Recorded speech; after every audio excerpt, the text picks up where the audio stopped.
Pak Jenderal Tobing itu kios-kios yang dikenal oleh masyarakat kalau shopping. Karena untuk sukses itu ada 6P. Waktu duduk di SMP, SMA ada itu marketing strategi.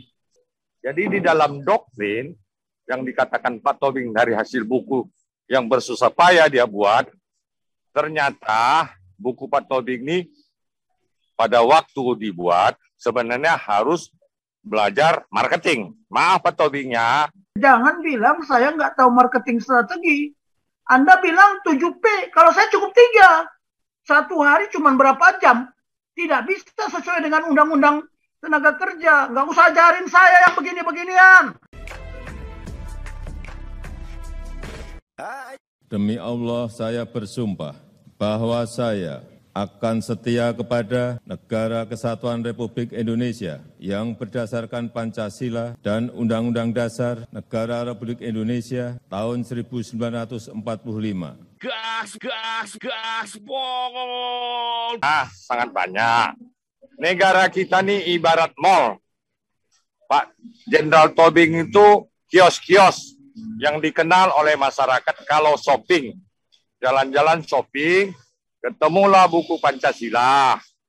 Bagaimana nilai jualnya itu untuk sukses? Karena untuk sukses itu ada 6P. Pak Paul, kawan-kawan yang lain yang mengerti, waktu duduk di SMP, SMA, ada itu marketing strategi. 6P, 5. Product, production, price, place, dan lain-lain. Jadi saya masuk place, contoh salah satu place.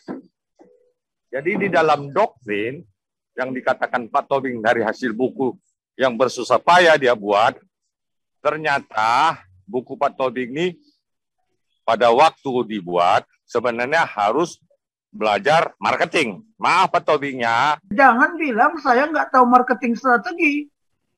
Ada 3 perusahaan di Tangerang ini saya konsultannya. Sampai sekarang mereka maju nggak? Jangan salah. Anda bilang 7P, kalau saya cukup 3. Ya, people first. Triple P. People first.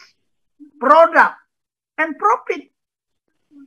Saya bilang sama bos-bos di sini, ya orang-orang Korea, Anda saya lindungi. People first.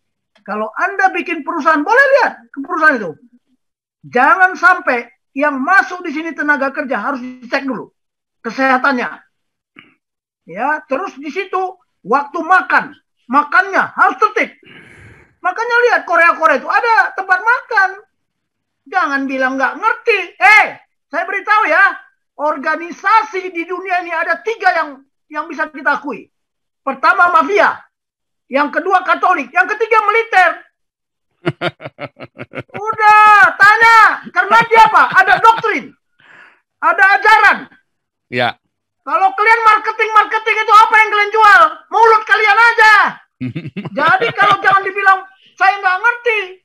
Perusahaan-perusahaan Korea, Jepang yang saya tangani di sini. Itu makanya saya dapat apa? Dapat duit lah. Walaupun kecil-kecil nggak apa-apa. Ya, cuma dapat 4 juta. Nggak apa-apa 1 bulan 4 juta.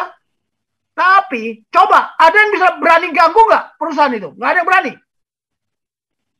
Masalah kesehatan, saya harus pikir. People first. Kesehatannya, sumber dayanya dia. Bahkan saya cek, waktu kecil, minum susu ibu atau minum susu kerbau? Atau susu sapi? Karena beda. Ya. Wah, sampai begitu, tau nggak? Masalah kesehatan, cek dulu. Jangan dia penyakitan, bawa punya penyakit HIV atau penyakit apa namanya? Penyakit lever. Yang lainnya bisa kena. Jadi people first. And then product. Produk, kalau sudah people-nya sudah bagus, pasti produknya bagus. People first, disiplinnya dia. Masuk jam sekian. Oh, nggak bisa. Lihat perusahaan. Saya bilang sama bangsa-bangsa Indonesia. Saya kumpulin, saya berikan ceramah. Hati-hati ya. Budaya kalian tidak sama dengan budaya Jepang. Disiplin. Jangan sempat kalian mencuri. 1 mur aja kalian bawa pulang, udah urusan. Karena Jepang tidak ada. Kalian lihat Jepang. Pakai Kaizen. Anda tahu nggak Kaizen? Pak Paul tahu nggak Kaizen? Pasti Pak Paul tahu. Apa Kaizen? Oh, jangan dibilang saya nggak. Tunggu dulu. Lihat, kalau mau lihat ke pabrik Korea yang saya konsultan, kalau ada masalah keamanan juga. Jadi people first. Bagaimana yang kerja di situ aman? Bagaimana dia sejahtera? Baru produk. Loh, baru kalau sudah produknya bagus, pasti profit dong. Itu buktinya nggak bangkrut-bangkrut. Dulu padahal mau ikut pindah ke Vietnam. Saya bilang apa? Why? Karena dia bilang apa? Mothernya sudah pindah, Pak. Sony pindah. Ya, jadi kalian mau ikut? Nggak usah, bodoh. Di sini aja kita tertibkan. Kenapa? Bangsa kita itu dikit-dikit minta UMR naik. Kerjanya nggak ada, makan tulang. Banyak ngobrolnya, merokok. Oh, nggak bisa di Jepang sana. Saya pernah sebulan di Jepang. Aduh, mak, begini caranya kerja Jepang. Kerja nggak boleh ada yang ngomong. Oh, Indonesia ngomongnya banyak. Udah tuh makan. Belum lagi apa? Wah, setiap jam begini pergi. Kemana? Sembayang. Jam begini sembayang. Sampai orang Korea itu bingung. Satu hari cuma berapa jam? Tidak bisa sesuai dengan undang-undang tenaga kerja. Nggak usah ajarin saya yang begini-beginian. Udah ya. Terima kasih. Anda telah menyimak video ini sampai selesai. Silakan tuliskan masukan atau pengalaman Anda sesuai tema video yang kami sajikan. Kami berharap masukan Anda bisa memberi edukasi sebagai bahan pertimbangan untuk membangun pola pikir positif. Kepedulian Anda sangat bermanfaat membangun generasi dalam menyikapi narasi atau sumber berita. Terima kasih. Dan salam damai untuk Indonesia bersama Reaksi Nusantara.